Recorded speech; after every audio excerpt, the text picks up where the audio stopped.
Bonjour à vous. Arrêtons de critiquer et de juger les autres. Pourquoi? Parce que vous le savez, si vous vous intéressez au développement personnel et spirituel, tout est énergie.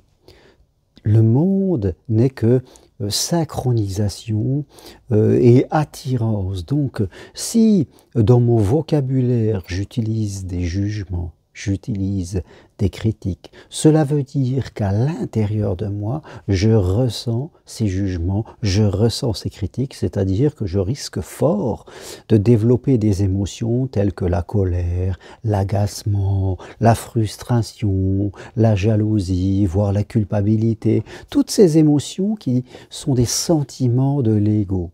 Et si à l'intérieur de moi, je diffuse par mes mots qui seront que des notes de musique qui sortent de moi, c'est la musique que je vais jouer, que je vais envoyer dans l'univers d'une façon ou d'une autre, ou à un moment ou à l'autre, je vais revenir, tout cela va revenir à moi, je vais attirer un style de personne, je vais me retrouver dans des situations que je ne voudrais pas par rapport à ça. C'est très très important de prendre conscience que nos mots, ce que nous disons chaque jour et les émotions qui sont accrochées à nos mots. Vous voyez, nos mots sont comme des ballons qui partent dans le ciel, il y a un fil et ce sont nos émotions. Et c'est ce que je vais revenir d'une façon ou d'une autre à un moment, cela va revenir, c'est la loi de cause à effet, comme on dit, et ça va créer ma réalité. Donc faites attention.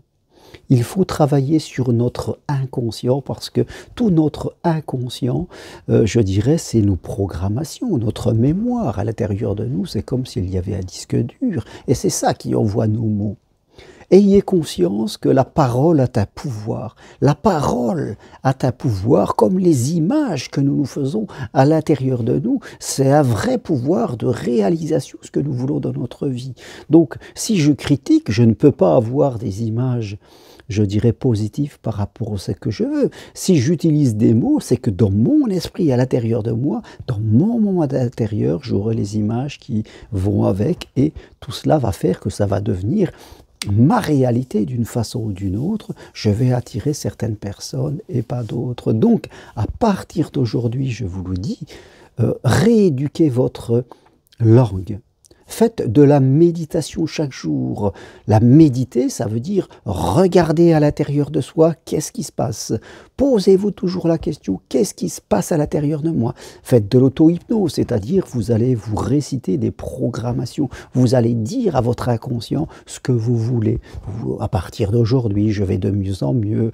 L'abondance vient à moi, l'amour vient à moi, je rencontre des bonnes personnes. Dites à votre inconscient ce que vous voulez vivre. Et vous verrez qu'à un moment, l'objectif, c'est qu'à un moment, vous ressentiez les émotions en liaison avec ce que vous voulez vivre et votre vocabulaire sera en liaison avec ce que vous voulez vivre. Que vous rencontriez des gens dans leur vie qui vous énervent, qui vous agacent, en tout cas des gens qui ont des comportements que vous n'aimez pas, ça leur appartient. Ne les laissez pas influencer votre inconscient, sinon ça va être le double effet qui se coule. Non seulement vous n'allez pas aimer ces gens, mais en plus ils vont vous impacter à l'intérieur de vous. Et puis vous allez embarquer ça et attirer à vous des situations compliquées. C'est ridicule et c'est dommage. Laissez les gens vivre la vie qu'ils veulent avec les mots qu'ils choisissent, mais vous, choisissez vos mots, choisissez vos comportements, travaillez sur votre inconscient pour pouvoir ressentir les émotions que vous voulez ressentir. C'est ça, être conscient. Sinon, on est complètement dans l'inconscience, on est complètement mécanisé. Et vous le voyez, il y a des tas de gens sur les réseaux sociaux ou ailleurs qui ne font que juger, critiquer, dire que c'est toujours la faute de l'autre. C'est jamais la faute de l'autre. Je dirais parce que l'autre, il est comme il est, mais nous avons le libre arbitre.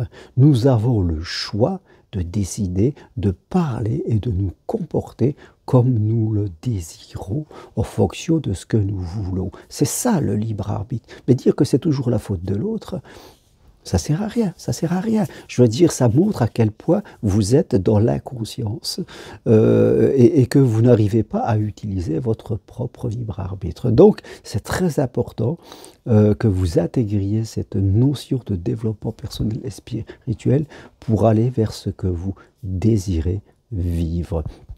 L'autre n'est souvent que là pour montrer à quel point nous nous servons de l'autre comme d'une excuse pour ne rien faire. Et c'est de cela qu'il faut sortir. Si vous voulez aller plus loin dans vos amours et dans votre vie, prenez une consultation avec moi, c'est possible à distance de chez vous par Skype ou WhatsApp. Venez marcher sur le chemin de Compostelle l'année prochaine. Toutes les infos sur mon site compostelle.com. Et si vous désirez évoluer et aider les autres à évoluer, suivez ma formation individuelle possible de chez vous en visio consultation pour devenir psychopraticien en thérapie brève. Vous pouvez avoir toutes les informations sur ces deux sites, mes deux sites, germainronquery.com, parenthèse-compostelle.com. Vous avez ces sites sur le texte qui accompagne mes vidéos. À très bientôt, merci, au revoir.